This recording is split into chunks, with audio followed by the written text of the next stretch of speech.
কাঁঠাল এমন একটি ফল বা সবজি যেটা একদম ছোট অবস্থা থেকে পেকে যাওয়া পর্যন্ত বিভিন্নভাবে কিন্তু খাওয়া হয়ে থাকে। আর আমার কাছে পাকা কাঁঠালের তুলনায় কাঁচা কাঁঠালের তরকারি বা বিভিন্ন রেসিপি তৈরি করে খেতেই বেশি মজা লাগে। এরকম অনেকেই আছেন, কেউ কেউ আবার শুধু কাঁঠালের বীজটা পছন্দ করেন। কাঁঠালের বীজ কিন্তু বিভিন্নভাবে রান্না করা হয়ে থাকে। আজকে শেয়ার করব বীজ সহ কাঁচা কাঁঠালের মজাদার একটি রেসিপি।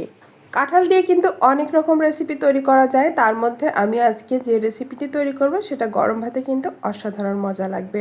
তো প্রথমে রেসিপির জন্য ছোট সাইজের একটি কাঁঠাল কিনে আনা হয়েছে, একদম ফ্রেশ। তবে কাঁঠালটা পোক্ত, রেখে দিলে পেকে যেত। তো এরকম কাঁঠাল কিন্তু তরকারি রান্না করলে একটু মিষ্টি মিষ্টি লাগে, যেটা আমার কাছে খেতে অনেক ভালো লাগে।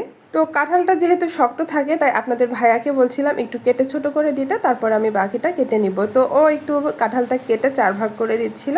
তো পরবর্তীতে আমি কাঁঠালটা কেটে নিয়েছি। আর যে সময় ভিডিও করা হয়নি, বাসায় আরও মানুষ ছিল, যার কারণে ক্যামেরা আর ধরতে ভুলে গিয়েছিলাম। তো এই তো কেটে নেওয়ার পরে একটা মোটা কাগজ বা কার্টুনের এই যে অংশ আমি ছিঁড়ে নিয়েছি, যাতে কষ পড়লে সেটা সহজেই মানে কাগজটা ধরে ফেলে দেওয়া যায়। আর কাঁঠাল কাটার পরে কিন্তু দেখুন অনেক পরিমাণ কষ বের হয়েছে। তো কিছুক্ষণ রেখে দিয়েছিলাম, কষটা বের হয়ে গেলে মুছে আমি কাঁঠালটা খোসাটা পাতলা করে ছিলে আর মাঝখানের অংশটা ফেলে দিয়ে তো কেটে নিয়েছি এভাবে। আর বিচিগুলো কিন্তু পাতলা যে শক্ত আবরণ থাকে সেগুলো কিন্তু ফেলে দিয়ে বেছে নিয়েছি। আর এখানে আমি মাঝখানে কিন্তু আর দেখানোর সুযোগ পাইনি, তো এখানে জাস্ট পানি, হালকা লবণ আর হলুদ দিয়ে তো সিদ্ধ করে নিচ্ছি। তো কেউ চাইলে সিদ্ধ করা পানিটা ফেলেও দিতে পারে, তবে আমি পানিটা ফেলবো না। এমনভাবে পানিটা দিয়েছি যেন কাঁঠালগুলো সম্পূর্ণ খুব সুন্দর করে সিদ্ধ হয়ে সফট হয়ে যায় এবং এক্সট্রা পানিটাও শুকিয়ে যায়। ঠিক সেরকমভাবেই আমি কাঁঠালগুলোকে সিদ্ধ করে মানে রান্নাও করব, আবার কিছুটা ডিপ ফ্রিজে সংরক্ষণও করব, যাতে পরেও খেতে পারি। এভাবে কাঁচা কাঁঠালটা সিদ্ধ করে রাখলে পরে খাওয়া যায়। বিভিন্নভাবে কিন্তু রান্না করা যায়, কাঁঠালের বড়া বা কাবাব অথবা বিভিন্ন ধরনের রেসিপি, ঘন্ট বা মাংসের সাথে দিয়েও রান্না করে খেতে পারবেন, অথবা বুটের ডালের সাথেও খাওয়া যায়। তবে আমি আজকে ভাজির মতো করে একটু কাঁঠালটা রান্না করব শুকনো শুকনো করে। তো দেখতেই পাচ্ছেন আমি কাঁঠালগুলো সিদ্ধ করে নিচ্ছি আর পানিটা কিন্তু প্রায় শুকিয়ে এসেছে। আমি একটু দেখিয়ে দিচ্ছি, চেক করে দেখুন। এই তো বিচিটা একদম সিদ্ধ হয়ে গেছে আর কাঁঠালগুলোও কিন্তু সিদ্ধ হয়ে গেছে। ঠিক এই পর্যায়ে আমি এগুলোকে চুলা থেকে নামিয়ে রাখবো আর ঠান্ডা করে কিছুটা সংরক্ষণ করব, আর কিছুটা আমি রান্না করে দেখিয়ে দিচ্ছি। কাঁঠালে কিন্তু অনেক পুষ্টি থাকে, যারা পাকা কাঁঠাল খেতে পারেন না আমার মতো এরকম কাঁচা কাঁঠাল দিয়ে তরকারি খেয়ে কাঁঠালের পুষ্টিটা নিতে পারেন। তো এগুলোকে সাইডে রেখে এখন আমি চুলায় আরেকটা প্যান বসিয়ে দিয়েছি আর এখানে দিয়ে দিচ্ছি আমার পছন্দ মতো কিছুটা সয়াবিন তেল। আর দিয়ে দিচ্ছি অল্প করে গরম মশলা, অর্থাৎ এলাচ, দারুচিনি আর তেজপাতা দিয়ে দিচ্ছি 2 টুকরা করে। আর দিয়ে দিচ্ছি রসুন কুচি বেশ কিছু।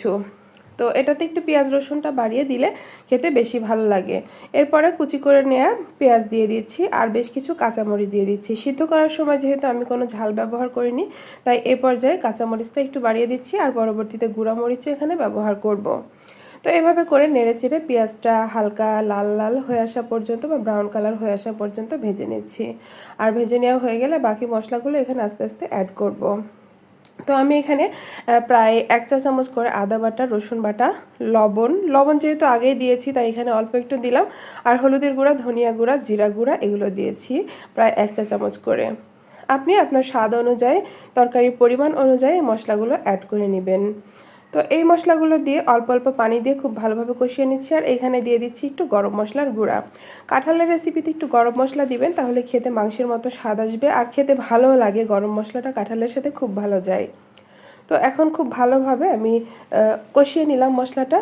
কষিয়ে নেওয়া হয়ে গেলে যখন তেলটা সেপারেট হয়ে এসেছে, তখন এই তো সিদ্ধ করা কাঁঠাল এখানে কিছুটা দিয়ে দিচ্ছি। দিয়ে ইচ্ছা মতো কিন্তু এটাকে ভেজে নিতে হবে বা কষিয়ে নিতে হবে। এখানে আমি কোনো পানি ব্যবহার করব না। কেউ যদি ঝোল খেতে চান সেক্ষেত্রে ঝোল করেও রান্না করতে পারেন, ডালের সাথে মানে বুটের ডালের সাথে, অথবা মাংসের সাথেও কিন্তু অনেকেই খায়, অথবা চর্বি দিয়েও খায় মাংসের। তো আমি এখানে অন্য কিছুই অ্যাড করব না। অনেকে আবার চিংড়ি মাছ দিয়েও কাঁঠাল রান্না করে খায়, তো সেটাও কিন্তু মজা লাগবে। তো আমি শুধুমাত্র আজকে এরকমভাবে শুধু কাঁঠালটাই ভাজা ভাজা করে সুন্দর করে ভেজে নেব লাল লাল করে। আর এটা কিন্তু গরম ভাতে খুবই মজা লাগে। আপনারা যারা কখনো খাননি কাঁঠাল এভাবে, তো একবার হলেও ট্রাই করে দেখবেন। তো দেখতেই পাচ্ছেন এখানে ভাজতে ভাজতে সুন্দরভাবে তেলটা বের হয়ে আসছে, আর ঠিক এভাবে করে ভেজে নিতে হবে, তাহলে কিন্তু এটা খেতে ভালো লাগবে। আর কাঁঠালের এখানে আমি সব অংশই নিয়েছি, এগুলো সুন্দরভাবে সিদ্ধ হয়েছে। আর কেউ চাইলে শুধু যে কাঁঠালের কোষগুলো রয়েছে সেগুলো বিচি সহকারে নিয়ে রান্না করতে পারেন। তো আমি এখানে কিন্তু কাঁঠালের প্রায় খোসার সাইডে যে অংশগুলো থাকে সেগুলোও কিন্তু নিয়েছি, আর এগুলো খেতেও ভালো লাগে। আজকের কাঁচা কাঁঠালের রেসিপি কিন্তু একদম রেডি। একবার হলেও তৈরি করে গরম ভাতের সাথে খেয়ে দেখবেন, আর আমাকে কমেন্টসে জানাবেন কেমন হয়েছে আজকের রেসিপিটি। যদি ভালো লেগে থাকে প্লিজ একটি লাইক দিয়ে আমার চ্যানেল সাবস্ক্রাইব করবেন। ধন্যবাদ সবাইকে, আল্লাহ হাফেজ।